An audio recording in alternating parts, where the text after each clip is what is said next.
सूर्य की बात कर ही रहे थे हमारे ना पॉडकास्ट में ना बड़ी ये क्वेश्चन आता है ये कि ना शुक्र की बात करते हैं हम। सब लोग कह रहे हैं कि शुक्र को अच्छा करना है तो वाइफ को गिफ्ट दो, वाइफ को वाइट चीज दो। वाइफ क्या करे, जो लेडीज हैं क्या उनके लिए शुक्र मैटर करता है या उनके लिए शुक्र मैटर नहीं करता? और अगर उनको शुक्र अच्छा करना है तो सर वो क्या उपाय करें? देखिए अंकित जी, ये भी बड़ा एक विचित्र सा प्रश्न है कि शुक्र को इतना ज्यादा जोड़ा क्यों जाता है धन से। Right sir. तो देखिए द मोस्ट जो कि चमकता स्टार आपको इवनिंग आसमान में नजर आएगा, दैट इज वीनस। तो वीनस चमक है, उसको जोड़ा जाता है सौंदर्य से, उसको जोड़ा जाता है आपकी इच्छाओं से, उसको जोड़ा जाता है महालक्ष्मी से। लक्ष्मी मतलब संस्कृत में लक्ष्मी का मतलब होता है लक्ष्य, एम। तो आपके लक्ष्य की देवी। और शुक्र क्या आपके अंदर जो चीज सबसे ज्यादा चमकती है वो क्या चमकती है आपके अंदर? आपका सौंदर्य। उसका रंग रूप से कोई लेना देना नहीं है, how you present your self. और क्या होता है? आपकी इच्छाएं। जैसे अंदर आपकी इच्छाएं होंगी वैसे आपकी भावनाएं होंगी, जैसे आपकी भावनाएं होंगी वैसे आपके फेस के ऊपर आपका ऑरा और आपके एक्सप्रेशंस होंगे। आपकी इच्छाएं जो बाहर आती हैं वो शुक्र है। तो अगर आपको अपने जीवन को शुक्राचार्य जो थे वो 20 साल के भौतिक सुख में गए थे।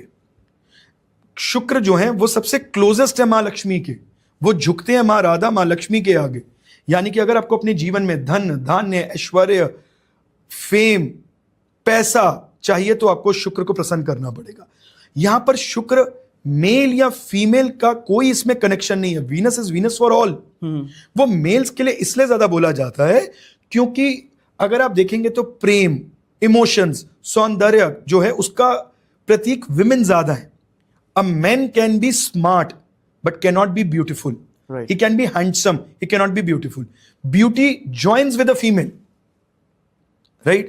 जो सबसे पहली आपकी गुरु होती है वो भी आपकी माँ एक स्त्री होती है। Right. जो आपके अंदर इमोशंस डालती हैं वो भी आपकी माँ ही होती हैं। आजकल ये अलग बात है कि बाद में जाके वाइफ्स डाल रही हैं क्योंकि लोग थोड़ा सा समय बदलता चला जा रहा है, वो इज्जत वो रिस्पेक्ट खत्म होती चली जा रही है। बट स्त्री का आपको इमोशंस जहां पर भी मिलेंगे वहां स्त्री मिलेगी, इसलिए उनको वीनस के साथ जोड़ा जाता है। बट क्या ये स्त्री के लिए जरूरी नहीं है? ये ग्रह बिल्कुल जरूरी है। उनको भी अपने वीनस को अपलिफ्टेड करना चाहिए। मैं तो कहता हूं नव के नव ग्रह जरूरी हैं, हर ग्रह को अपलिफ्ट करके चलना चाहिए, तभी आप अपने जीवन को एक सुखमय जीवन बना सकते हैं। तो अगर कोई भी फीमेल है वो अगर ये 5 डेली एक्टिविटीज कर ले, अगर कोई भी फीमेल है वो ये 5 बातें जान ले तो वो तहा उमर अपने शुक्र को उचका और सौंदर्य, नेम, फेम, पैसा, प्रतिष्ठा की भागीदारी होगी ही होगी। नंबर 1, सुबह उठते ही अष्टलक्ष्मी स्तोत्र पढ़ना ही पढ़ना है, नित्य नियम।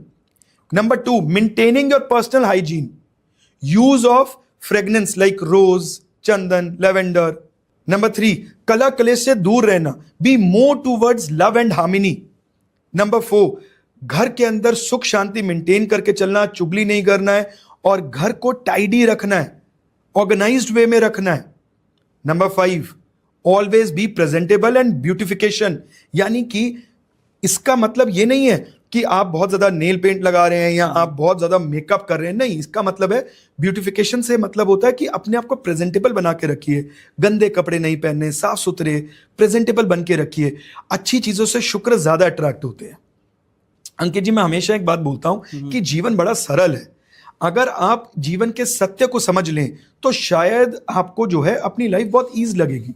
कभी भी अपनी लाइफ को ना बैलेंस से ऊपर या नीचे मत कीजिए। हमेशा तभी प्रॉब्लम आती है जब जीवन असंतुलित होता है।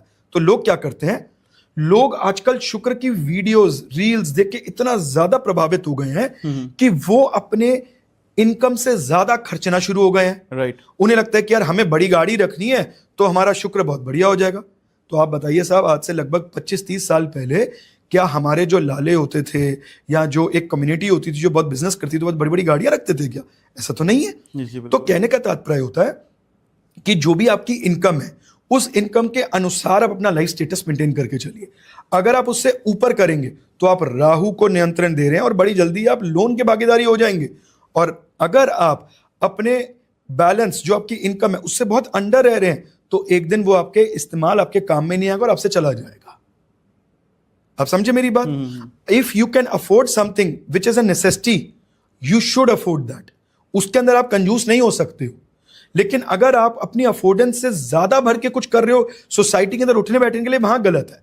अब मैं आपको बताता हूं, मेरा एक फ्रेंड है, तो वो बहुत अच्छा लाइफ जी रहे हैं, मतलब हस्बैंड वाइफ और उनके 2 बच्चे हैं, बढ़िया जिंदगी जी रहे हैं। लेकिन जो हस्बैंड है ना, उसका जो ग्रुप है वो बहुत ज्यादा हाई सोसाइटी वाला है, जो कि रहन सहन खाना पीना बहुत ऊपर लेवल का है।